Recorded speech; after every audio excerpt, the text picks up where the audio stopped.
ఎన్నికలు దగ్గర పడుతున్న కొద్దీ పార్టీలన్నీ అస్త్రశస్త్రాలు సిద్ధం చేసుకుంటున్నాయి. ఒకరిపై ఒకరు ఘాటుకు విమర్శలు చేసుకుంటున్న పరిస్థితి నెలకొంది. ఇప్పటికే కర్ణాటక ఎన్నికలతో ఫుల్ జోష్లో ఉన్న తమ పార్టీని అధికారంలోకి వస్తుందని కాంగ్రెస్ ధీమా వ్యక్తం చేస్తుంది.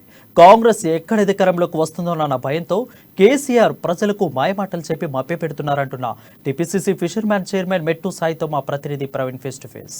ఎన్నికలు సమీపిస్తున్న నేపథ్యంలో ప్రతి పార్టీ నేతలు కూడా ఘాటు వ్యాఖ్యలు చేసుకున్న పరిస్థితి అయితే నెలకొంది. అయితే తాజాగా చూసుకున్నట్లయితే బీఆర్ఎస్ పార్టీ నుండి ఏ సభ పెట్టినా సరే కేసీఆర్ ఒక ఘాటు వ్యాఖ్యలు అయితే చేస్తున్నారు. నేరుగా కాంగ్రెస్ పార్టీని ఉద్దేశించి అయితే మాట్లాడుతున్నారు. అయితే గతంలో కూడా అసలు కాంగ్రెస్ పార్టీ నుండి మాట్లాడితే ఏం లేదు మాట్లాడడానికి అన్న నేపథ్యం ప్రస్తుతం ఇప్పుడు చూసుకున్నట్లయితే కర్ణాటక ఎన్నిక ఫలితాలు ఎఫెక్ట్ అనేది కాంగ్రెస్ పార్టీ తెలంగాణలో ఎట్టి పరిస్థితుల్లో వస్తుంది అనే భయం అనే కేసీఆర్కి పట్టుకుంది. అసలు ఏంటి మొత్తంగా చూసుకున్నట్లయితే కేసీఆర్ వ్యాఖ్యలు ప్రధానంగా ఇప్పుడైతే చర్చగా మారింది రాజకీయంగా. అయితే వీటిపై ప్రస్తుతం అంతా మాట్లాడడానికి టీపీసీసీ ఫిషర్మెన్ చైర్మన్ మెట్సాయి ఉన్నారు. వారితో మాట్లాడే ప్రయత్నం చేద్దాం.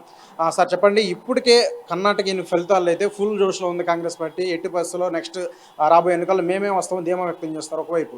కాకపోతే మనం గతంలో చూసుకున్నట్లయితే ఒకవైపు హుజూరాబాదు దుబ్బాక ఎన్నికల్లో ఉప ఎన్నికల్లో చూసుకున్నట్లయితే బీజేపీ మంచి గ్రాఫ్ ఉండేది. సో కర్ణాటక ఎన్నిక ఫలితాల్లో మొత్తం పడిపోయింది అనుకోవచ్చా? గతంలో బీజేపీని అలాగే మోడీని ఉద్దేశించి డైరెక్ట్గా మాట్లాడిన కేసీఆర్ ప్రజెంట్ ఇప్పుడు ఎందుకు కాంగ్రెస్ పార్టీని అసలు బంగాళాఖాతంలో వేయాలి, అలాగే 60 ఏళ్ల పాలనలో చూసుకుంటే కూడా పూర్తి అవినీతమయం కాంగ్రెస్ పార్టీ, అయితే కాంగ్రెస్ పార్టీని రావాలని మీరు అనుకుంటున్నారా అని ప్రజలను ఉద్దేశించి మాట్లాడడం, అసలు కేసీఆర్ మాటల వెనక ఏముంది అనుకోవచ్చు? కేసీఆర్ గారికి భయం పట్టుకుంది.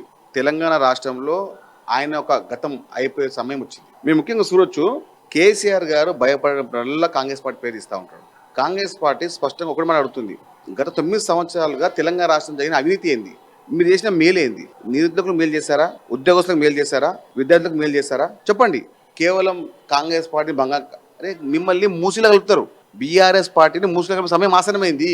తెలంగాణ వాదాన్ని, తెలంగాణ పదాన్ని చంపేసింది కేసీఆర్. టీఆర్ఎస్ అనే పార్టీ ఎందుకు వచ్చింది తెలంగాణ రాష్ట్రంలో? తెలంగాణ రాష్ట్రంలో సంబంధించిన తెలంగాణ పార్టీ, తెలంగాణ పక్షమైన పార్టీ, తెలంగాణ ప్రజల పార్టీ చెప్పిన కేసీఆర్ గారు ఇప్పుడు తెలంగాణ పదాన్ని చంపేసిండు.